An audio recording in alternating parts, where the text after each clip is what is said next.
Conclusão. A saúde no século XXI. Em 1917, o rei George V, do Reino Unido, enviou telegramas a 7 homens, 17 mulheres em reconhecimento e celebração de seu 100º aniversário. Assim começou uma tradição que dura até hoje, mas é a neta do rei George quem assina os cartões. Porém, a Casa Real tem mais trabalho agora, pois a Rainha Elizabeth II precisa assinar mais cartões de aniversário para centenários por dia do que seu avô assinava por ano. Hoje o número de cidadãos no Reino Unido que chegam à idade avançada de 100 anos deixou de contar com 2 dígitos e atinge a marca de 10.000 pessoas. No século XX, nossa espécie encontrou os meios para controlar nosso mais velho e temido adversário. Com o advento das vacinações, das práticas médicas, higiênicas, do saneamento da água e dos antibióticos, estendemos nossa expectativa de vida, que antes era de, em média, 31 anos. No mundo desenvolvido, onde essas 4 inovações estão mais amplamente disponíveis, o tempo de vida médio hoje se aproxima dos 80 anos. Grande parte das mudanças que adiaram nossa morte se concentrou num período de uns 50 anos, da década final do século XIX ao fim da Segunda Guerra Mundial. Agora, no século XXI, estamos começando um novo capítulo na atenção à saúde de nossa espécie. Viver muitos anos, como é costume no mundo ocidental, não é o único indicador de saúde. Mesmo quem chega aos 80 ou mais tem que conviver com a qualidade de vida que sua saúde física e mental permite. Para criancinhas aprisionadas no tormento do autismo, para os milhões de crianças sofrendo de irritações de pele, febre do feno, alergias alimentares e asma, para adolescentes que recebem a notícia de que terão que tomar injeções de insulina pelo resto da vida, para jovens adultos enfrentando a destruição progressiva de seu sistema nervoso e para os muitos milhões que estão com excesso de peso e sofrem de depressão e ansiedade, sua qualidade de vida é pior do que deveria. A boa notícia é que, no mundo desenvolvido, já não temos que enfrentar a varíola, a pólio ou o sarampo, fato que representa um grande salto à frente. Mas as doenças do século XXI de que sofremos em lugar daquelas não são uma alternativa necessária, como implicava a hipótese higiênica original. Nossa busca por uma vida mais longa se transformou na busca por mais qualidade de vida. O dogma da hipótese higiênica e seu princípio central que defende que as infecções nos protegem de alergias e outros distúrbios inflamatórios precisam ser postos de lado na mente do grande público e da comunidade médica. Não é das infecções que estamos sentindo falta, mas dos velhos amigos. Agora sabemos que o apêndice, antes considerado um vestígio inútil de nosso passado evolutivo, é na verdade um refúgio microbiano, responsável por educar o sistema imunológico do corpo. A apendicite, longe de ser um aspecto inevitável da vida, é a consequência da perda de diversidade de nossa comunidade microbiana, dos velhos amigos que deveriam protegê-lo de patógenos invasores. Está ao nosso alcance redespertar essas antigas amizades, as mais velhas que nosso corpo conhece. No capítulo 1, adotei uma abordagem epidemiológica para tentar desvendar a causa das doenças do século XXI, indagando onde ocorriam, quem afetavam e quando começaram.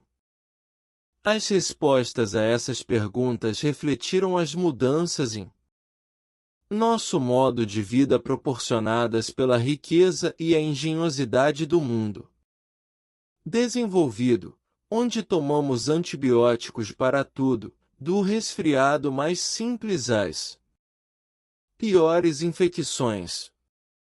Onde a agroindústria depende desses mesmos medicamentos para turbinar o crescimento de seus animais e permitir que quantidades enormes de indivíduos geneticamente semelhantes fiquem apinhados em espaços pequenos, e mesmo assim, resistam às doenças. Onde nossa ingestão de fibras é a menor de que se tem registro.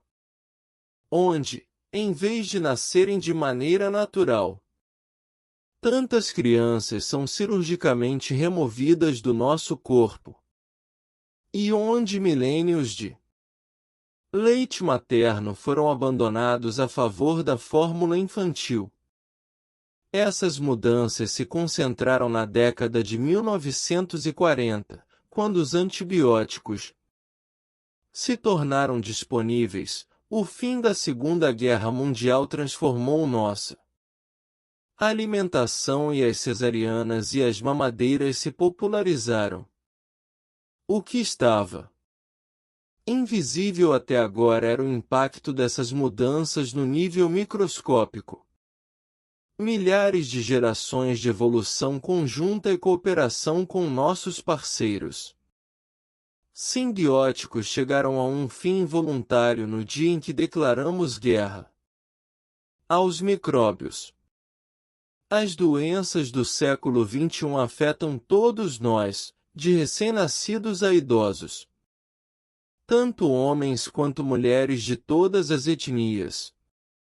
As mulheres enfrentam o impacto de muitas delas, sobretudo as doenças autoimunes, embora nunca tenha ficado claro por quê. Um belo experimento mostra que mesmo essa diferença entre os sexos está ligada à microbiota. Numa raça de camundongos geneticamente propensa a contrair diabetes tipo 1 conhecida como camundongos diabéticos não obesos, CDNs, as fêmeas têm o dobro de chance de desenvolver a doença. Essa diferença entre os sexos deve estar ligada ao impacto dos hormônios no sistema imunológico. Castrar camundongos machos deixa-os mais vulneráveis, por exemplo. Mas em CDNs criados livres de germes, a diferença entre os sexos desaparece. A microbiota parece controlar o risco da doença. Transferir a microbiota de camundongos machos para fêmeas protege as de desenvolver diabetes, aparentemente por elevar seus níveis de testosterona.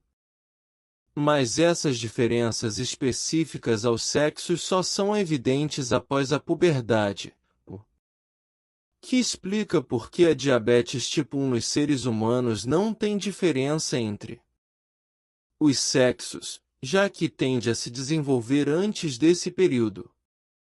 Em outras doenças autoimunes, como esclerose múltipla e artrite reumatoide, a disparidade entre Mulheres e homens declina quanto mais tarde na vida a doença aparece. Depois de onde, quem, é, quando, passei a perguntar por quê, é, como. As doenças do século XXI surgiram. Resumindo, nós danificamos nossa microbiota. Em termos simples, o desequilíbrio de nossas comunidades microbianas, em particular as do intestino, causa inflamação.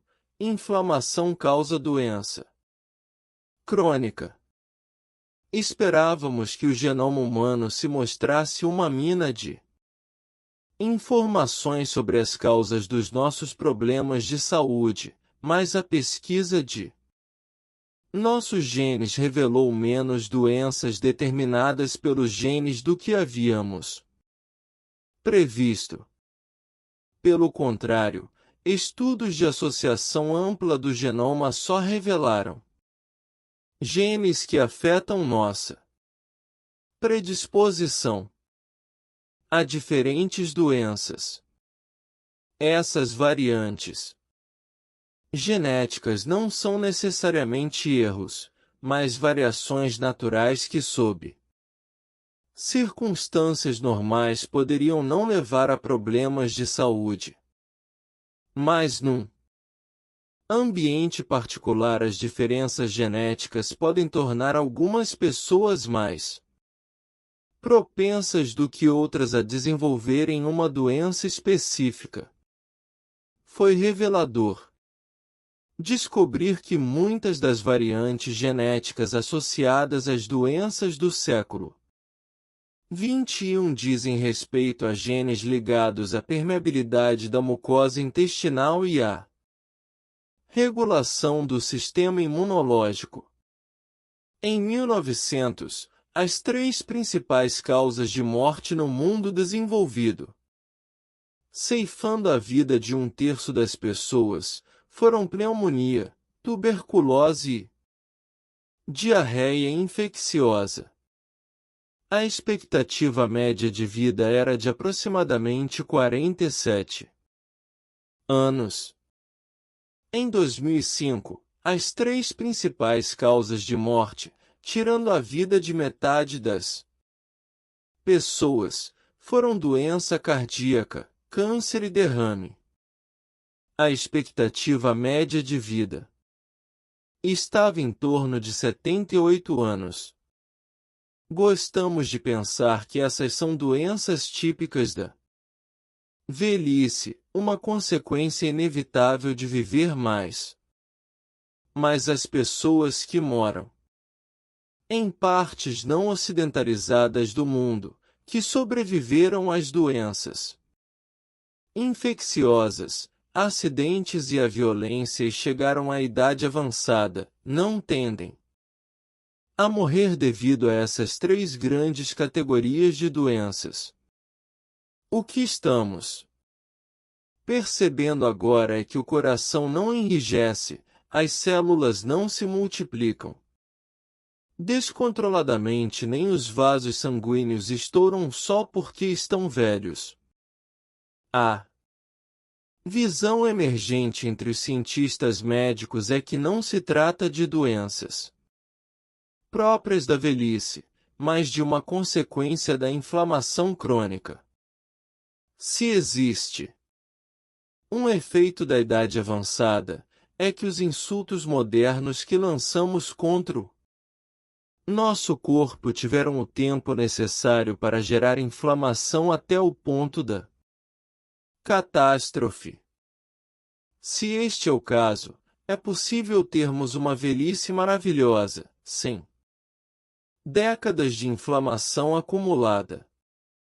Assim como a decodificação do genoma humano deu início a uma nova era da biologia, o reconhecimento da microbiota como um órgão oculto anunciou uma nova era na medicina.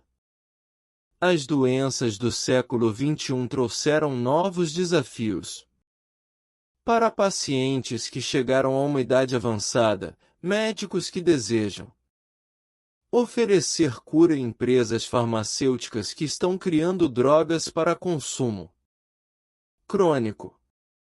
As terapias convencionais estão num beco sem saída no que tange a muitos distúrbios que nos afligem hoje. Tratamos a longo prazo, em vez de encontrarmos uma solução abrangente, anti-histamínicos para alergias, insulina para diabetes, estatinas para doença cardíaca e antidepressivos para doenças mentais. A busca pela cura desses distúrbios crônicos nos desconcerta, porque até recentemente não éramos capazes nem de localizar sua causa. Agora, com o reconhecimento de que a microbiota não é um mero espectador no funcionamento de nosso corpo, mas um participante ativo, temos uma nova oportunidade de enfrentar as doenças do século XXI em sua origem.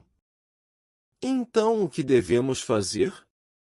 O relacionamento com nossos micróbios está sendo ameaçado por 3 fatores: nosso consumo de antibióticos, a falta de fibras em nossa alimentação e as mudanças na maneira como semeamos e cultivamos a microbiota de nossos bebês. Podemos mudar cada um deles em termos coletivos e individuais. Mudanças sociais. O princípio central da ética médica é não prejudique. Cada tratamento traz o risco de efeitos colaterais indesejados, e os médicos precisam pesar esses riscos em relação aos benefícios do medicamento. Até agora, as consequências indesejadas do consumo de antibióticos eram vistas como pequenas, insignificantes. Ao reconhecermos a importância da microbiota para a saúde humana, precisamos aceitar também que tomar antibióticos às vezes pode fazer mais mal do que bem. Mesmo quando tratam com sucesso alguma infecção, podem causar danos que deveríamos evitar. Já temos um bom motivo para reduzir o consumo de antibióticos, a questão da resistência. Apesar desse risco, o problema não tem se mostrando suficientemente preocupante para persuadir médicos e pacientes a fazerem esforços significativos para reduzi-lo.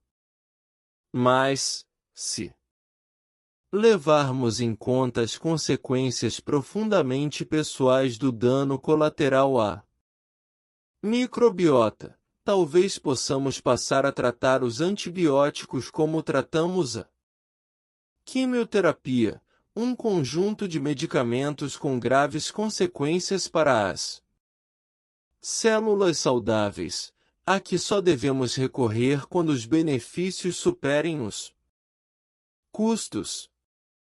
A sociedade pode tomar algumas providências para reduzir a dependência dos antibióticos e o impacto desses medicamentos quando não houver alternativa. Sabemos que os médicos os receitam em excesso, mesmo quando é provável que a doença do paciente seja viral, não bacteriana. O problema é que, em geral, um médico não tem como dizer quais pacientes estão doentes devido a um vírus e quais devido a uma bactéria. Na situação atual, descobrir o patógeno causador de uma infecção qualquer envolve enviar amostras para exame ou cultura e esperar vários dias pelo resultado. Para muitos pacientes, e muitas infecções, isso é demorado demais.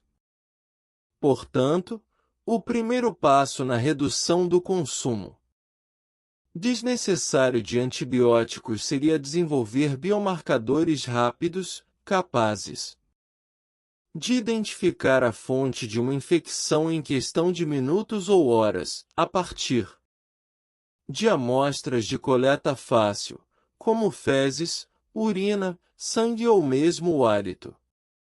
Atualmente, o fato de muitos antibióticos serem de amplo espectro é visto como uma vantagem. Os médicos nem sequer precisam saber qual espécie bacteriana é a responsável por uma infecção para poder tratá-la. É provável que uma droga de amplo espectro já seja eficaz. Mas, num mundo ideal, seríamos capazes de identificar depressa a bactéria por trás de uma infecção para poder atacá-la usando um antibiótico preciso, descobrindo moléculas específicas a cada patógeno. Poderíamos criar antibióticos que destruíssem somente aquele patógeno, poupando a microbiota benéfica que normalmente sofreria com os danos colaterais. Justificar a despesa extra de desenvolver tais medicamentos, um para cada patógeno, dependeria de uma mudança. Deixaremos de pagar mais à frente pelas consequências dos danos colaterais para pagar logo no início por uma cura menos arriscada para as infecções. Reconhecer a importância da microbiota não se resume à redução no consumo de antibióticos. Poderíamos aproveitar alguns micróbios benéficos como aliados na luta contra patógenos, ao resistir à colonização por patógenos como Staph aureus, C. diff, E. Salmonella. Nossa microbiota nos presta um grande favor. Estimular suas defesas com o uso de probióticos melhores nos ajudaria a combater infecções e reduzir inflamações. Entender e manipular a microbiota de um indivíduo para melhorar os resultados dos medicamentos seria o próximo passo na medicina personalizada. O remédio de digoxina, para problemas cardíacos, por exemplo, necessita de uma abordagem individual.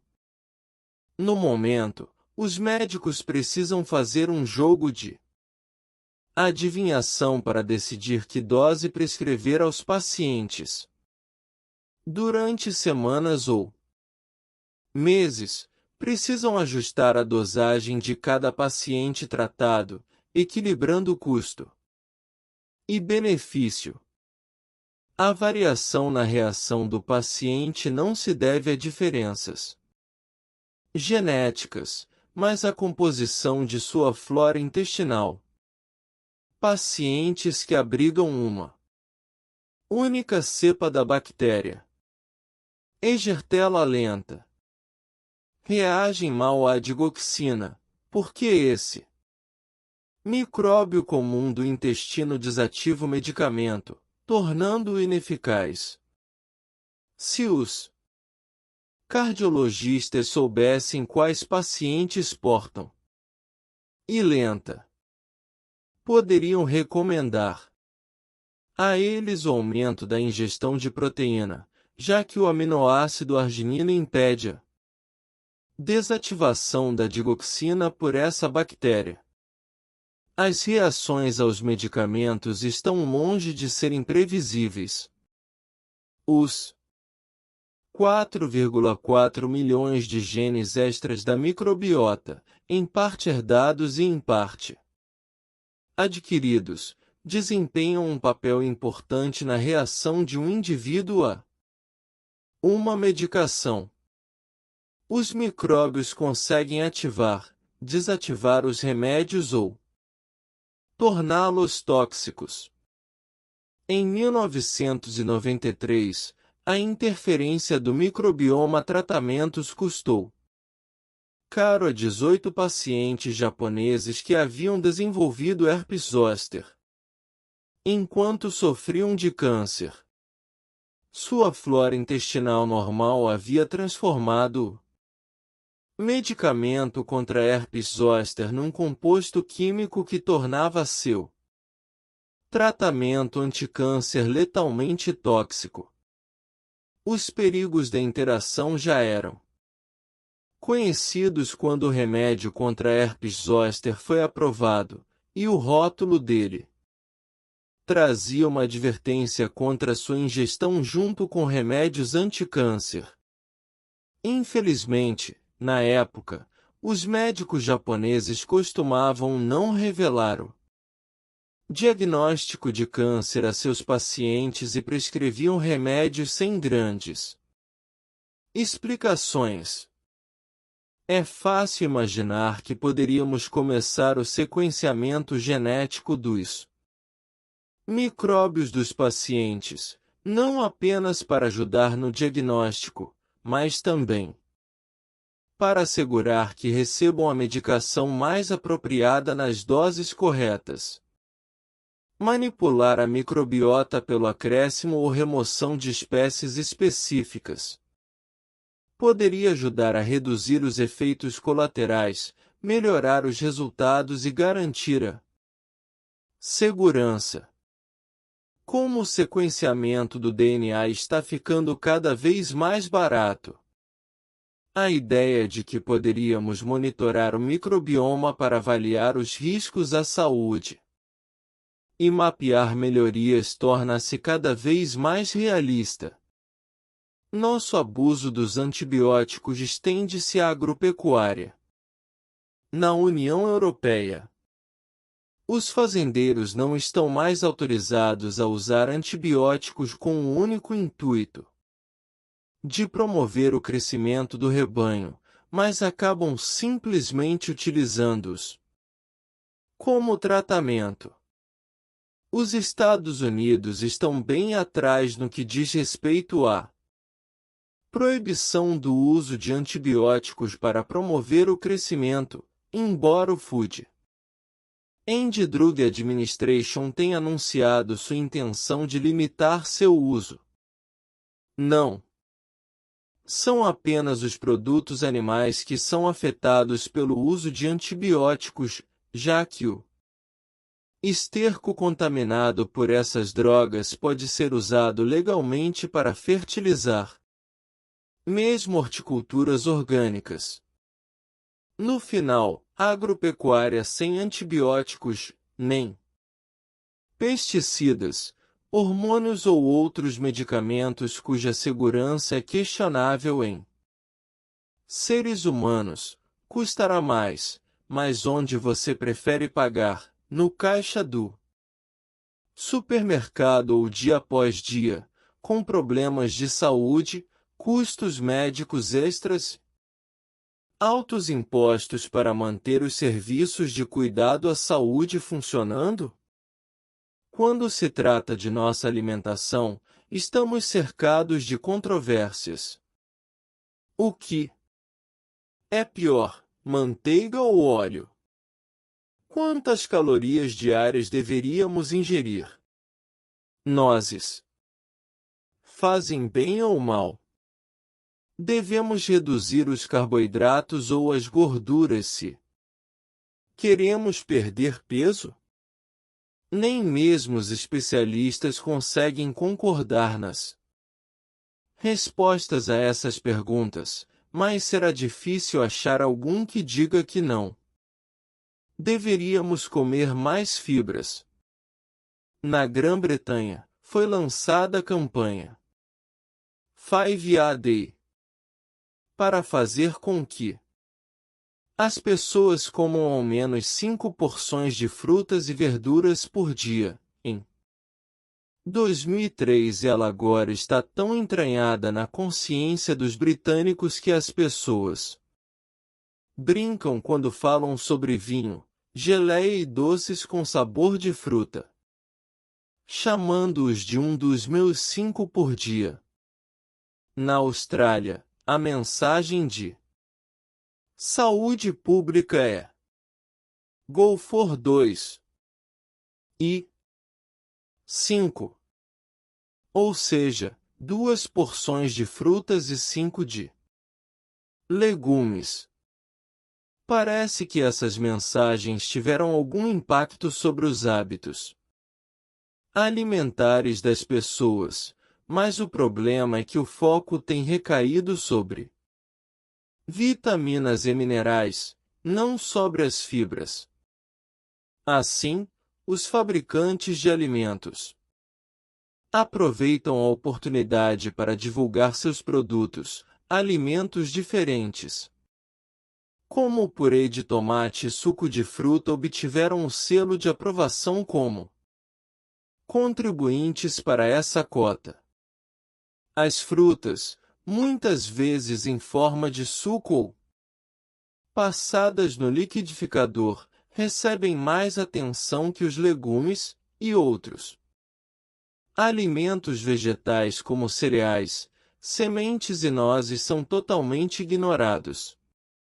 As fibras, ao que parece, não ganharam o foco que deveriam. Uma mensagem melhor? Coma mais plantas. Talvez a maior dificuldade que enfrentamos coletivamente quando se trata de alimentos seja o ritmo apressado da vida. A falta de tempo costuma ser responsável pela falta de fibras. Quando o tempo de preparação é escasso, em geral recorremos a refeições congeladas que não se destacam pelo alto teor de legumes, requentadas às pressas em algum micro-ondas.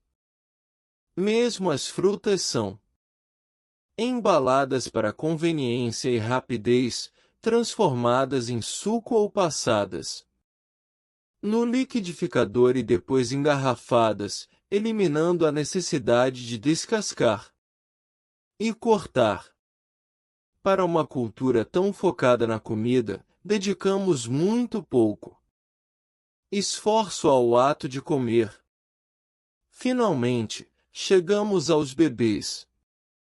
Nos últimos 100 anos, fizemos grandes avanços nos cuidados pré-natais e na redução na mortalidade infantil, sobretudo de bebês prematuros. E, após décadas de uma alimentação focada na mamadeira, avançamos bastante, ao menos nos países desenvolvidos, para restabelecer o leite materno como o principal alimento para os lactentes. Mas em outros sentidos estamos retrocedendo. Depositamos muita confiança na ciência, na medicina, e damos um valor enorme à liberdade de escolha.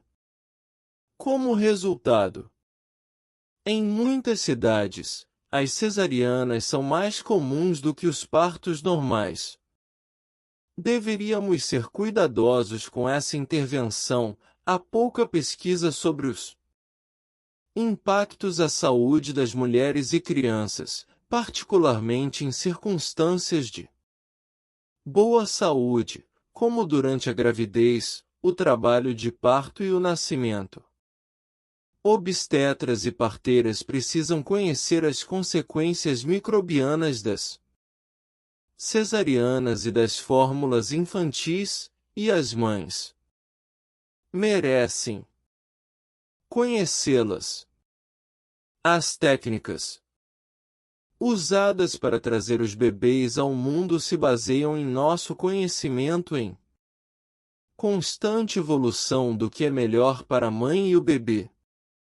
O resultado é que as cesarianas demonstraram não ser tão seguras quanto julgávamos. A comunidade microbiana alterada que um bebê recebe pode afetar sua saúde por dias, meses, anos a fio. A consequência é que transformamos uma geração inteira de crianças em cobaias de um enorme experimento. O que acontece quando você retira bebês cirurgicamente, muitas vezes dias ou semanas antes de estarem preparados para nascer, em vez de deixar que eles determinem o momento certo de sua passagem pelo canal vaginal? Micróbios à parte, o que acontece quando você priva um bebê dos hormônios liberados durante o trabalho de parto ou da pressão de ser empurrado para o mundo? O que acontece com o corpo de uma mãe quando ela passa de grávida a não grávida pelo mero corte do bisturi de um cirurgião, em vez das horas de preparação química e física do parto? Estamos apenas começando a descobrir as respostas a essas perguntas. Em termos coletivos, devemos reservar as cesarianas para bebês e mães que realmente precisem, deixando a natureza seguir seu curso com os outros. A geração anterior de crianças também serviu de cobaia em outro experimento. O que acontece quando você alimenta os bebês com o leite da mãe de um bezerro, em vez do seu próprio? Esse experimento persiste para cerca de um quarto dos bebês nascidos nos países desenvolvidos atualmente. Claro que existe um pequeno número de mulheres, segundo as estimativas, menos de 5%, incapazes de produzir o leite necessário para satisfazer as necessidades de seus bebês. Outras têm dificuldades reais em fazer a amamentação dar certo para si. Seu recém-nascido. Apoiar essas mulheres e fornecer alternativas de boa qualidade ao leite materno direto do seio, seja por meio de leite extraído, leite humano doado ou fórmula infantil, é crucial. Nossos conhecimentos crescentes sobre os oligosacarídeos presentes no leite humano e os micróbios supridos pelo leite materno são uma importante contribuição para o desenvolvimento de leites em pó melhores, dando um verdadeiro apoio às mães incapazes de amamentar e às que optam por não fazê-lo. Se parteiras, obstetras e trabalhadores da área de saúde comunitária estiverem atualizados sobre as mais recentes descobertas sobre leite materno, poderão oferecer melhores conselhos e apoio aos pais no momento de avaliarem as opções e equilibrarem as exigências da vida sobre eles e seus bebês. Mudanças individuais. No mundo desenvolvido, temos a sorte de nossa saúde depender em grande medida das escolhas que fazemos. Ao contrário dos genes que seus pais lhe deram e das infecções a que o ambiente o expõe, você pode moldar, cultivar e cuidar dos micróbios que abriga em seu corpo. Na idade adulta, a comida que você come e os medicamentos que toma determinam os micróbios que possui. Trate-os bem que eles vão retribuir o favor. Se estiver planejando ter filhos, a microbiota deles depende dos pais, especialmente se você vai ser mãe. Sou a favor da liberdade de escolha, que ao mesmo tempo marca sua presença e torna a liberdade possível. A escolha está no centro de uma sociedade civilizada e capacita os indivíduos a melhorarem a própria vida. Mas não há sentido em tomar decisões ignorando as informações disponíveis. As pesquisas científicas dos últimos 50 anos sobre a microbiota revelaram uma nova camada de complexidade e controle no corpo humano, oferecendo uma nova visão sobre como o nosso corpo, na verdade, um superorganismo, está programado para funcionar. As opções que você faz com essas informações cabem a você. Tudo o que sugiro é que você tome essas decisões de forma consciente. Estou defendendo que você assuma o controle consciente sobre sua alimentação. Muitos de meus amigos médicos estão sobrecarregados e contam que uma das maiores frustrações de seu dia a dia é a dificuldade em ajudar pacientes que não querem se ajudar. O que com frequência gostariam de prescrever é um estilo de vida ativo e uma dieta saudável, pobre em gorduras, açúcar e sal e rica em fibras. Alguns pacientes não querem ouvir isso e simplesmente preferem resolver seus problemas com remédios. Eles não entendem que a comida é um remédio. Nós, os seres humanos, evoluímos para sermos onívoros. Nosso corpo espera receber muitas plantas e um pouco de carne. Só que muitos de nós comemos um monte de carne e umas poucas plantas, além de um montão de alimentos que mal sabemos dizer se são de origem animal ou vegetal.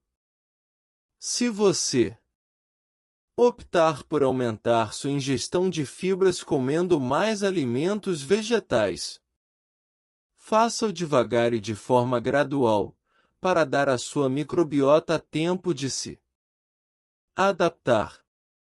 Uma avalanche de fibras no intestino povoado por micróbios mais habituados a uma dieta rica em gorduras, proteínas e carboidratos simples pode produzir alguns efeitos indesejados.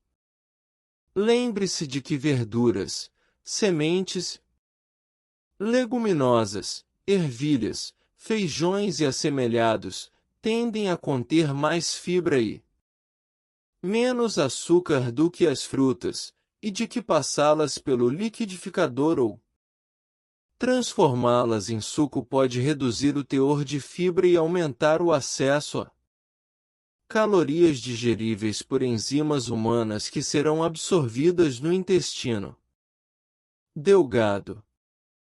Se você já sofre de algum distúrbio gastrointestinal, fale com seu médico antes de mudar sua alimentação. Ingerir alimentos de origem vegetal que estimulem um equilíbrio microbiano benéfico será a base para uma boa saúde. Faça a escolha consciente de comer mais plantas. Defendo que você tome uma decisão consciente sobre o uso de antibióticos. Vou ser clara. Os antibióticos são medicamentos capazes de salvar vidas. Em muitas situações, seus benefícios ultrapassam seus riscos. Sim, precisamos levar a microbiota em consideração em nossas escolhas sobre quando tomar antibióticos, mas, sem eles, não poderíamos sequer nos dar ao luxo de cuidar de nossos micróbios benéficos. A questão não é que os antibióticos sejam ruins. Eles são uma arma crucial em nosso arsenal contra bactérias patogênicas. Só não precisamos usar granadas para matar uma barata. Os médicos não são os únicos que devem ser responsabilizados pelo uso excessivo de antibióticos. Com frequência, um clínico geral atenderá até 20 pacientes antes de conseguir fazer uma pausa para o almoço. Com menos de 10 minutos para ouvir um relato, fazer um diagnóstico, aconselhar o paciente. Preocupado e prescrever um remédio adequado, o médico muitas vezes acaba receitando ao paciente insistente o que ele deseja apenas para conseguir passar para a próxima consulta, igualmente importante, de 10 minutos. Faça uma escolha consciente. Você quer ser esse paciente insistente? Existem alguns passos para ajudá-lo a decidir se precisa de antibióticos. Primeiro, considere esperar 1 ou 2 dias para ver se seus sintomas melhoram. Observe que eu disse. Considere. Use o bom senso. Segundo, se seu médico oferecer antibióticos, sugiro que faça estas perguntas a ele. 1. Com que grau de certeza você pode afirmar que esta infecção é bacteriana, não viral? 2. Os antibióticos vão me deixar muito melhor ou farão com que minha recuperação seja mais rápida? 3. Quais os riscos de não tomar o antibiótico e deixar meu sistema imunológico combater a infecção por conta própria? Com frequência não há uma resposta clara sobre qual alternativa deveríamos escolher quando se trata de tomar antibióticos, mas tome uma decisão consciente, sabendo que os antibióticos tanto podem fazer mal quanto ajudar. Avaliar se os benefícios superam os custos é a função de um paciente informado que vai se consultar com um médico igualmente informado. Por fim, se o tratamento de sua doença pode incluir uma boa dieta capaz de ajudar sua microbiota, pense em adotá-la. Isso sempre será uma boa base para melhorar sua saúde. Lembre-se de que não se trata de uma ciência exata. A constituição de sua microbiota, sozinha, não é capaz, ao menos por enquanto, de revelar quais doenças você pode ter. Quer opte por tomar antibióticos ou não, faça sua escolha de maneira consciente. Defendo que você faça uma escolha consciente sobre como vai dar à luz e alimentar seu bebê. Recebemos tantas informações e conselhos sobre gravidez e criação dos filhos hoje em dia que às vezes temos a sensação de que nossos instintos naturais foram sufocados. A boa notícia é que nossa compreensão cada vez maior da microbiota nos fornece uma base direta para tomarmos decisões quanto ao que é melhor para nossos filhos. Se tudo correr bem, fique com o que é natural. Se não correr bem, cesarianas e mamadeiras estão aí para ajudar. O melhor é estar preparado e atento. Faça uma escolha consciente sobre como vai dar à luz, criando um plano de nascimento que inclua adotar seu bebê com as sementes de uma microbiota saudável. A melhor forma de fazê-lo é por meio de um parto normal.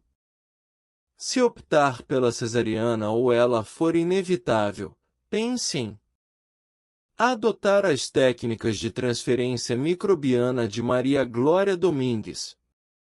Belo.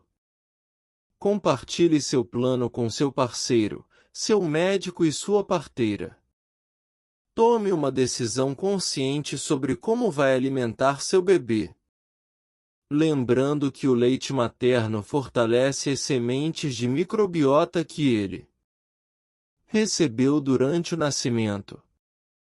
Se quiser amamentar, acumule conhecimentos, apoio e determinação antecipadamente. Várias dicas podem ser encontradas na internet, inclusive no site da Organização Mundial da Saúde, que oferece, junto com informações e conselhos, recomendações para a duração ideal da amamentação que vai determinar a saúde e a felicidade dos bebês.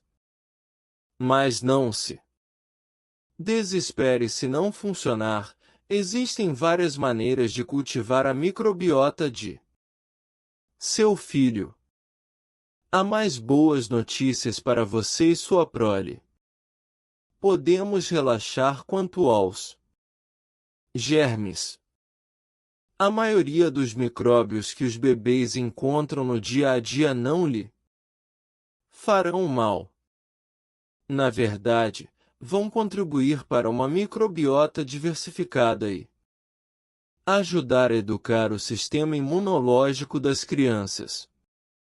Usar sprays, sabonetes, lenços antibacterianos provavelmente fará mais mal do que bem. Quaisquer que sejam suas escolhas, faça-as de forma consciente. Em 2000, alguns dos membros mais inteligentes de nossa espécie decifraram o código de DNA responsável por criar 4 novos seres humanos por segundo. Foi um momento decisivo para a espécie, com uma importância toda especial. Para mim, que embarcava na carreira da biologia, passeando pela London's Wellcome Collection anos depois e observando os volumes impressos de AIS, TS, CS e GS que constituem o genoma humano, ainda sinto um arrepio pela natureza grandiosa dessa realização. Fiquei encantada com o fato de aqueles 120 volumes conterem a alma da humanidade e de termos sido capazes de captar essa essência no papel, reforçando meu fascínio pela carreira que escolhera. Difícil imaginar que a decifração do microbioma, mesmo representada numa obra de arte tão icônica, pudesse ter o mesmo impacto mágico da decodificação do genoma.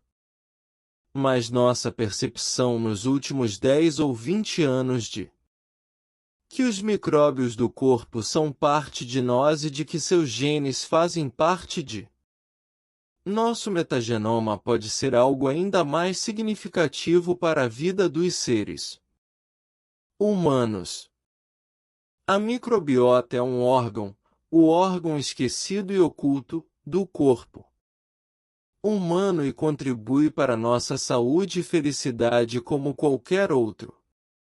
Mas esse novo órgão não é imutável como os outros e ao contrário dos nossos genes humanos, os genes microbianos não são fixos.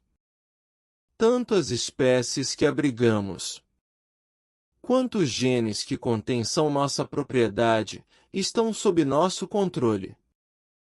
Você não pode escolher seus genes, mas com certeza pode escolher seus micróbios. O conhecimento do relacionamento íntimo que temos com a nossa microbiota joga uma nova luz sobre nosso corpo e nosso estilo de vida. Trata-se de uma ligação inevitável com nosso passado evolutivo, que liga nossa vida moderna em macroescala, rica em tecnologia e pobre em natureza, às suas Raízes. Desde que Darwin escreveu A Origem das Espécies, debatemos os papéis desempenhados pela natureza e a criação sobre o estabelecimento de nossa identidade. Um homem é alto porque seu pai também é alto ou porque cresceu com uma abundância de comida saudável à sua disposição? Uma criança é inteligente porque sua mãe é inteligente ou porque teve os melhores professores. Uma mulher desenvolve câncer do seio por causa dos genes que possui ou porque tomou hormônios sintéticos. Trata-se de uma falsa dicotomia, é claro. Tanto a natureza quanto a criação influenciam a grande maioria dos nossos traços distintivos e de nossas doenças. Se o projeto Genoma Humano nos ensinou algo, é que os genes, a natureza, podem nos predispor para uma série de doenças. Mas se vamos desenvolvê-las ou não é algo que depende de nosso estilo de vida, da nossa alimentação e das coisas a que somos expostos. Em suma, do nosso ambiente, a criação. Agora temos um terceiro personagem, situado de forma incômoda entre natureza e criação. Embora o microbioma a rigor seja uma força ambiental que está agindo sobre nossas características finais, ele, ao mesmo tempo, é genético e herdado. Não através de óvulos, espermatozoides e genes humanos, mas uma boa parte do microbioma é transmitida pelos pais, especialmente pela mãe, a prole. Muitos pais esperam transmitir o melhor de si aos seus filhos, além de proporcionar a eles o ambiente mais feliz e saudável possível. O microbioma, com sua influência genética e um controle ambiental, dá aos pais o poder de fazer as duas coisas. Apesar de toda a badalação, nosso genoma humano não correspondeu às nossas expectativas de se tornar um projeto e uma filosofia de vida.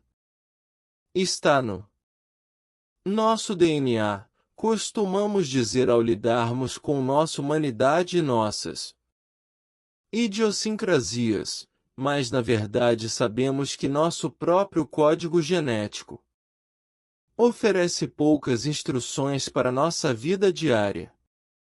Aqueles outros 90%, porém, aqueles outros 100 trilhões de células e 4,4 milhões de genes, também fazem parte de nós. Nós evoluímos lado a lado e não podemos viver sem eles. Pela primeira vez, a teoria da evolução de Darwin e nossos outros 90% estão nos mostrando como viver. Acolher os micróbios que viajaram conosco por milhões de anos é o primeiro passo para aprendermos a valorizar quem realmente somos, no fim, nos tornarmos 100% humanos.